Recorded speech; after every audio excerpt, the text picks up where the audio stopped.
Bonjour tout le monde, bienvenue dans un nouvel épisode d'Under Review. Bonjour Jonathan. Bonjour Maxime.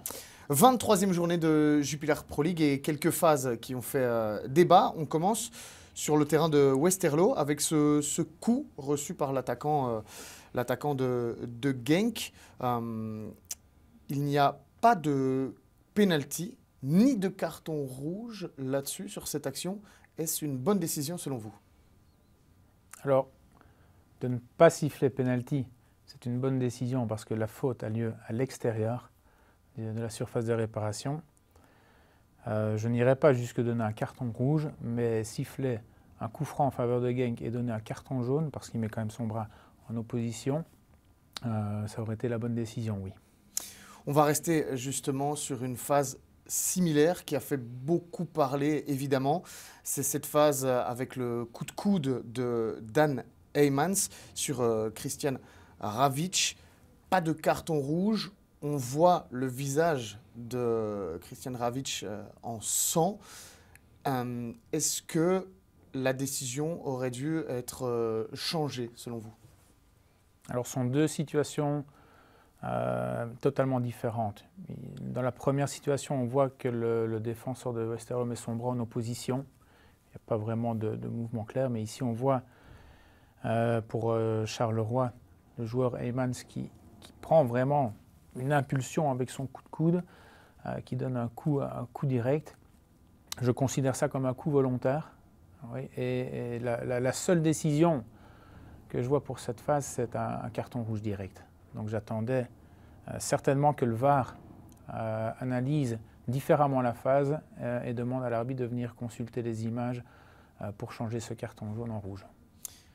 On a vu Dan Heymans qui s'est lui-même excusé et qui disait que son coup n'était, selon lui, pas volontaire. Ici, dans les critères, c'est vraiment l'intégrité physique mise en danger du joueur adverse qui aurait dû, selon vous, être prise en compte? Elle est clairement mise en danger.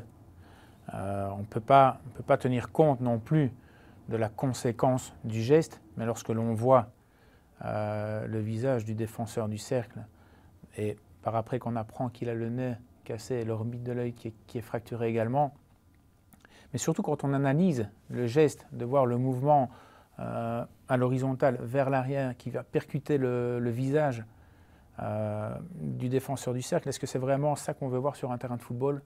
Et je pense qu'il faut remettre un peu l'église au milieu du village. On ne peut pas accepter ce genre de geste sur un terrain et un rouge doit être donné.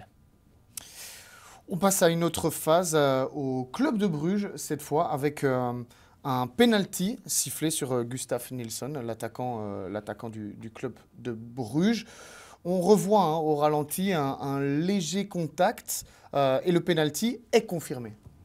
Oui, il est confirmé parce qu'il y a déjà la main du défenseur, un tirage sur l'attaquant du club de Bruges. Et les images ne démontrent pas que l'arbitre s'est clairement trompé. Et comme c'est une zone grise, on confirme la décision. On aurait eu une image qui démontrait très clairement que l'arbitre s'était trompé ou avait mal interprété la situation, le VAR serait intervenu. Mais par manque d'éléments probants, on ne peut pas intervenir. Dernière phase, on est au Beerschot face à l'Union Saint-Gilloise. Et là, c'est Faisal Al-Gamdi qui va recevoir une carte rouge après son pied qui s'écrase sur la cheville de Nyang. Il va y avoir un check du VAR et le carton va être upgradé à un carton rouge après un check de Lorenz Visser. Juste? Oui, Lorenz Visser donne initialement un carton jaune. Mais ici, on voit aux images que le défenseur du Beerschot ne joue pas le ballon, ne touche pas le ballon, il est juste derrière. Alors oui, ça peut être considéré comme un geste maladroit, non intentionnel, mais on parlait d'intégrité physique qui doit être protégée, que ce soit dans le visage ou au niveau de la cheville. Lorsqu'on voit l'impact réel qui a été créé, la cheville qui plie et la dangerosité du geste, maladroit certes, mais dangerosité tout de même, le carton rouge est totalement justifié et c'est une très bonne intervention du VAR. Cette intervention, vous l'attendiez aussi, le même processus du côté de Charleroi? Je l'exige même dans le futur également. Merci Jonathan et à bientôt pour un nouvel épisode de Review.